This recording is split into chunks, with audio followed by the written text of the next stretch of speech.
Hi, this is S. Lakshmanachari, working as Assistant Professor in Department of Cyber Security, Institute of Aeronautical Engineering, Hyderabad. In this lecture, we are going to discuss the instruction pipeline.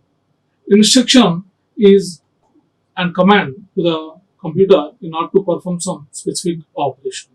So here, the instruction pipeline. So this instruction pipeline, it reads the consecutive instructions from the memory while the previous instructions are being executed in other segment.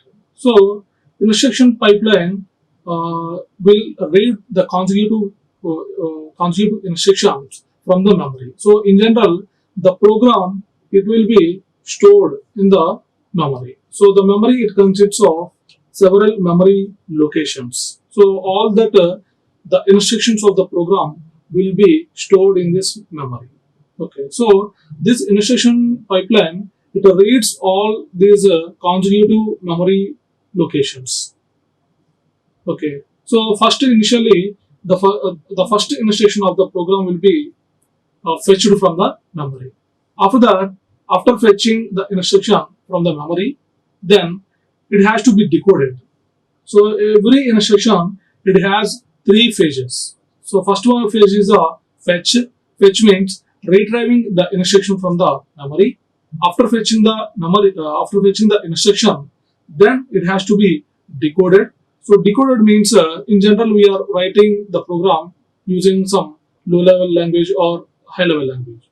So but the machine or processor cannot understand the low level or high level language or assembly language because these high level language, assembly language all are human readable languages. So that means as a human we can understand, but the computer cannot understand that language. So the computer can understand only the machine language. So machine language is nothing but the zeros and ones. So the instruction which is written in human readable language that will be converted into the machine understandable language. So that is called the decoding. And after decoding, it has to be calculated the physical address of the operand. And after that, it has to be executed. So execute means implementing those operations. Suppose if your add instruction is there, then it will perform the addition operation. Suppose if the increment instruction is there, then it will be increment the contents of the register by 1. So like that, the specific operation will be performed in the execution phase. Okay, so these are the three phases of the instruction. So every instruction it has to undergo these three phases. So in the instruction pipeline, while the first instruction is fetched from the memory, after that it is decoding. The first instruction will be decoding. So in the pipelining, while the first instruction is decoding in the phase of decoding, simultaneously the another instruction will be fetched from the memory. So that means the second instruction fetching will start at the time of while the first instruction is in decoding phase. Okay. After that, the second instruction will be decoded and next executed. Okay. So while the second instruction is in decoding phase, the third instruction will be fetched from the memory. So in this way, more than one instruction will be executed simultaneously. So this is called pipelining. So this is called instruction pipelining. So by using this technique, pipelining technique, the performance of the system will be improved. So this causes the instruction fetch and execute phases to overlap. So because of this simultaneous execution of more than one instruction, there may be a chance to overlap, because here if you observe this, the decoding phase of the first instruction and fetching of the second instruction are overlapped. Similarly, the execution of the first instruction, decoding of the second instruction and fetching of the third instruction overlapped here. So this is a overlapping and perform simultaneous operations. So if a branch out of sequence occurs, the pipeline must be emptied and all the instructions that have been read from memory after the branch instruction must be discarded. So in general, all the instructions will be executed in this sequential manner. But in sometimes we may get a branch instructions. So branch instruction means instead of going the program control to the next address, it will be transferred to the somewhere in the memory. It will be transferred to a new address. It will be very far from the next memory location address. So that is called the branching. So branch instruction. So like call instruction, jump instruction. So call, jump. So these are the different branching instructions. So using that branch instructions, the program control will be transferred from the current address to the next address, a new address. So when this type of branching occurs, the pipeline must be emptied. So the pipeline should be emptied and all instructions that have been read from the memory after the branch instruction must be discarded. And consider a computer with an instruction fetch unit and instruction execution unit forming a two-segment pipeline. Okay, so this is a fetch unit is one segment and instruction unit is another unit, another segment. So by executing these two units concurrently, then the speed of the computer will be improved. And a FIFO, first in first out buffer, can be used for the fetch segment. Okay, so thus an instruction stream can be placed in queue waiting for decoding and processing by the execution unit. So this reduces the average access time to memory for reading instructions. So here you can see the pipeline instruction execution. So how more than one instruction will be executed simultaneously. So here, so for this instance, you can consider three instructions: instruction 1, instruction 2, instruction 3. So already, as I said, the every instruction it has three phases: fetch, decode, and execute. So the first instruction it will be fetched from the memory. After that, it will be decoded. Then it will be executed. So while the first instruction is in the phase of decoding, the second instruction will be fetched from the memory. So that means here these two phases will be overlapping. The decoding of the first instruction and fetching of the second instruction are overlapping. So that it will reduces the average access time for the memory for reading the instructions. So this will reduces the average access time, because if we have not used this pipeline concept, then the first instruction has to be fetch, execute, decode, fetch, decode, execute. So after completion of the first instruction, all the three phases, then only the second instruction will be fetched from the memory. Okay, it will be fetched from the memory. So that means see here. So first instruction it will be fetch, decode, execute. So this is the first instruction. When this first instruction is completed, then only the second instruction will be fetched from the memory in a sequential access. Fetch, decode, execute. This is a second instruction. While when the second instruction is completed, execution, then only the third instruction will be fetched from the memory. So in this way, all the instructions gets executed in a sequential manner. So it is a time-taking process. The time required for execution of the program will be more when you compare with the with this pipelining instruction execution. So using this pipeline instruction execution, the time required to execute the program will be reduced, and also the speed will be improved. So here you can see several steps required to process each instruction. So every instruction already we have seen. So it is undergo different steps. So in detail we will see what are the different steps involved to process each instruction. So first step is it is a fetch the instruction from the memory.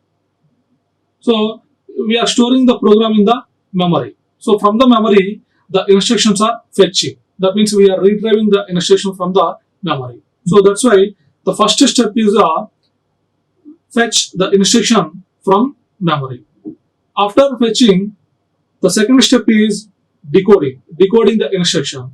So already we have seen what is decoding. Decoding means converting the instruction which is written in human understandable language into the machine understandable language. So that is called decoding. So decoding the instruction. After decoding, we need to calculate the effective address of the operand. So instruction is nothing but it consists of two fields. One is the opcode and another one is the operand. So suppose if the instruction is having direct address, then we can find the operand directly. But some instructions are having indirect addressing. So in those cases, we need to find the effective address of the operand. Okay, because the operations will be performed on the operand only. So that's why we need to calculate the effective address of that operand. So that is a third step. After calculating the effective address, then fetch the operand from the memory. So third step is calculate the effective address. Calculate the effective address. Okay. After calculating, then fetch the operand from the memory. Fetching. So that means retrieving the data from the effective address. That is a fourth step. And fifth step is execute the instruction. Suppose if you have a add al comma bl. So here what is the opcode? Opcode is add addition. We are performing addition operation. So that addition operation will be performed in the execution of the instruction, execution phase in the fifth step. Next, the last step is store the result in the proper place. So after executing, so it will generate a results. So that results it will be stored in proper place. Okay. So these are the different steps involved to process each instruction. Okay. So the pipeline may not perform as its maximum rate due to different segments taking different times to operate. So the pipeline it may not perform as its maximum rate. Okay, because so here we have different segments. So all the different segments that are operated on different time intervals, so that we cannot achieve the maximum rate. Some segment being skipped for certain operations, memory access conflicts. So due to the memory access conflicts, some instructions may be skipped. So that we can see in the later. Okay. So here you can see the steps in a flow chart. Okay. So here enter these 6 steps. So we have seen 6 steps. Enter these 6 steps, we are dividing into segments. Okay. So the first segment is fetch the instruction from the memory. So this is a segment 1. Next one, segment 2, decode the instruction and calculate the effective address. So 2 and 3 combined we can be considered as segment 2. And segment 3 is a fetch operand from the memory. Segment 3. Segment 4, execute the instruction and store the results in proper place. S4. So like this, so to enter the steps we have divided into different segments, 4 segments.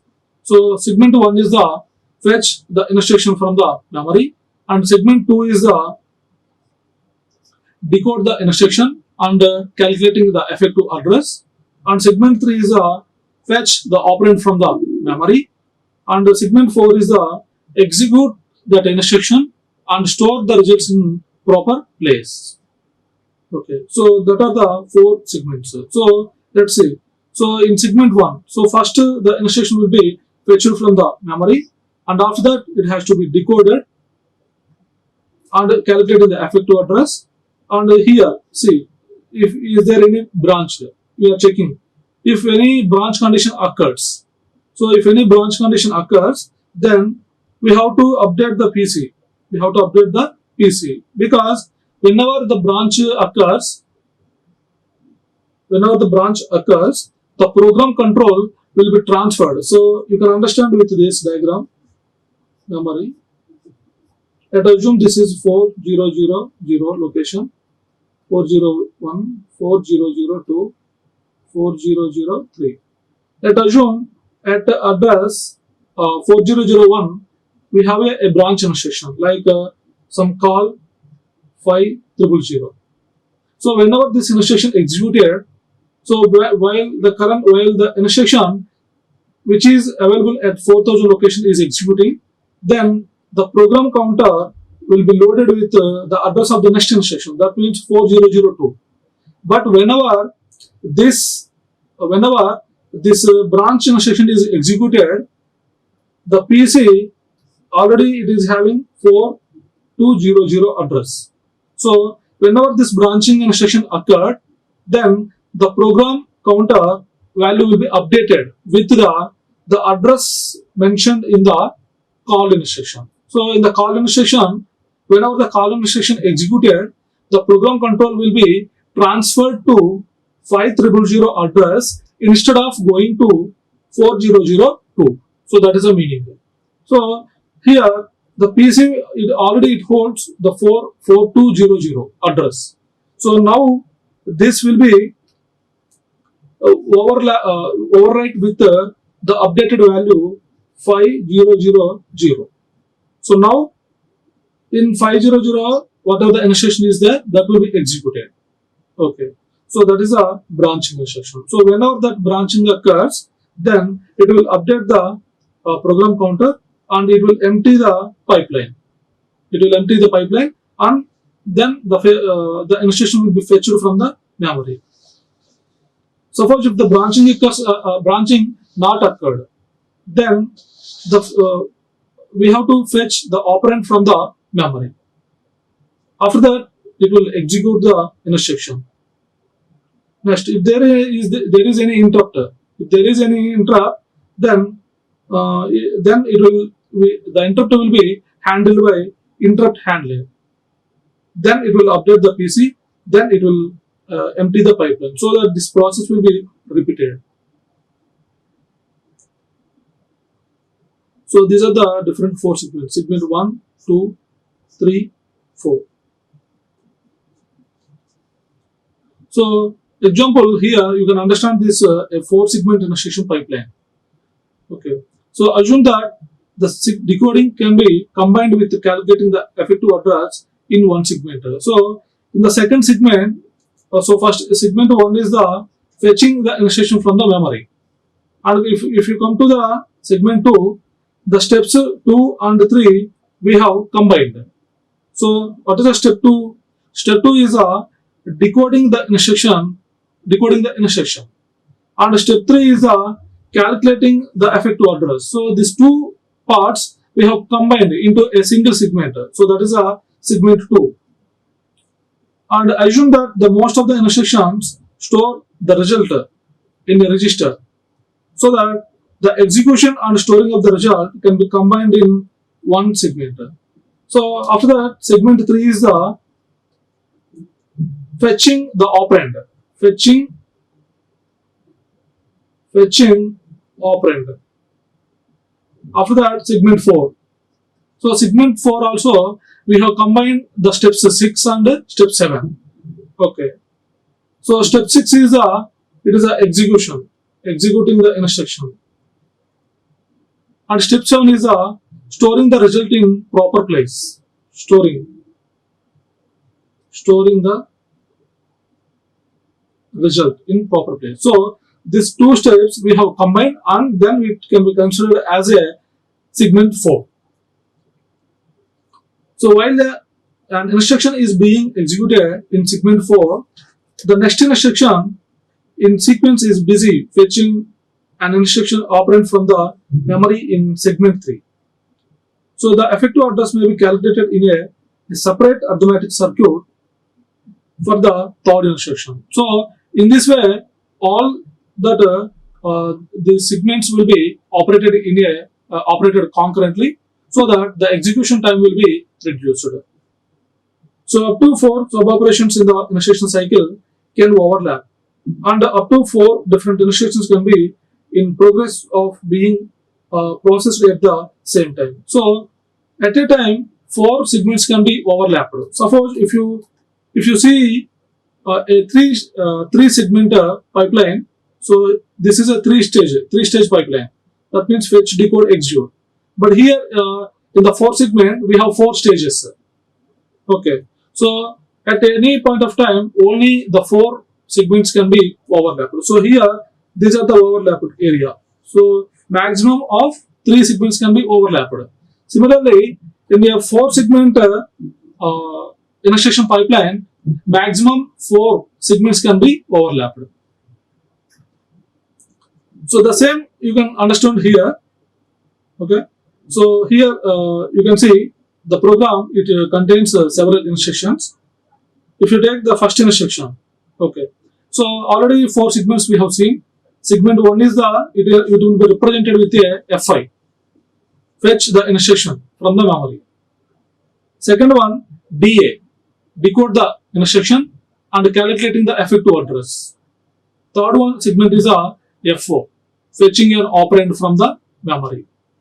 And fourth one, executing the instruction and storing the result in proper place. So these are the 4 segments. So in short, the segment 1 is Fi, segment 2 is DA, segment 3 is FO, segment 4 is EX. So these are the 4 segments. So see here. So instruction 1. So during the first clock cycle, the first instruction will be fetched from the memory, and during the second clock cycle, the first instruction will be decoded and the effective address can be calculated. Okay, so while the first instruction is in the second phase, that is nothing but decoding the instruction and calculating the effective address, while the second instruction will be fetched from the memory. So the first phase of the second instruction will start during the second clock cycle, and after that, while the first instruction is in the fetch phase, the second instruction will be in decoding phase, and the third instruction will be fetched from the instruction. So in this way, all the different segments will be operated concurrently. Okay, so if you see here during the 4th clock cycle, so here you can see overlapping. So how many segments are overlapped here? 4 segments, because at any point of time only the maximum of 4 segments can be overlapped, because it is a 4 stage pipeline. Okay, so suppose if there is any branch instruction, then the pipeline must be emptied. And the instruction should be fetched from the memory. So let us assume at the instruction of third instruction we have a branch instruction. Whenever this branch instruction occurred, then the pipeline should be emptied. So here this dashes, it will be represented with a dashes, and after that a new instruction will be fetched from the memory. After completion of this branch instruction, then a new instruction will be fetched from memory. So then the process will be continuous until all the instructions of the program gets executed. Okay, so in this way, by overlapping, that means by using this pipeline concept, then we can reduce the execution time, so that the performance of the system will be improved. And here we can see the reasons for pipeline to deviate from its normal operation. So as we can see in the previous table, so here the pipeline concept is deviated here. Pipeline concept is deviated. So there are some regions are there that are resource conflicts and data dependency conflicts and branch difficulties conflicts. So these are the different reasons for the pipeline to deviate from its normal operation. Let's see the first one, the resource conflicts. So these resource conflicts caused by access to memory by two segments at the same time.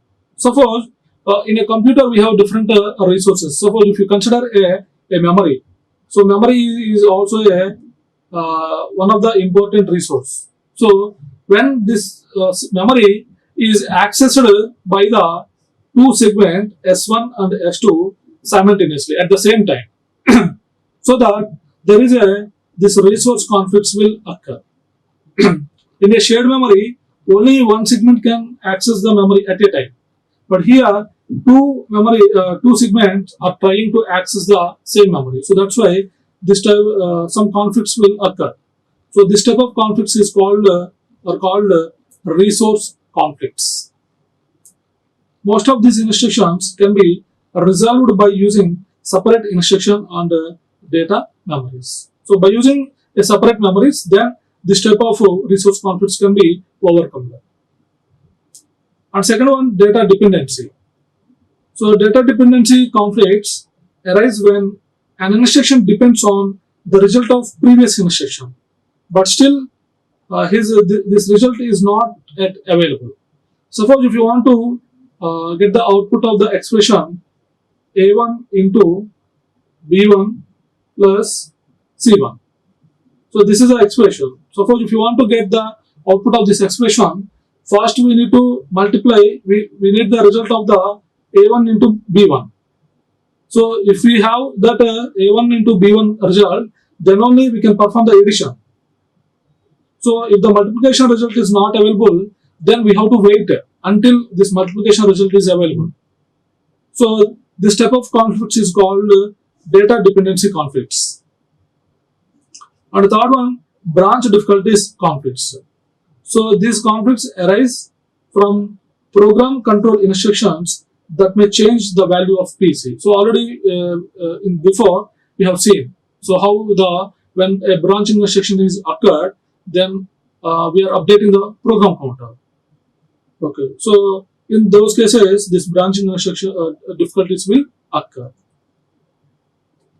So in this lecture, we have seen what is instruction and the instruction pipeline and the different phases of the instruction. And also we have seen how the pipelining can be implemented so that the performance of the computer will be improved. Thank you. Like, share and subscribe. Hit the bell icon for more updates.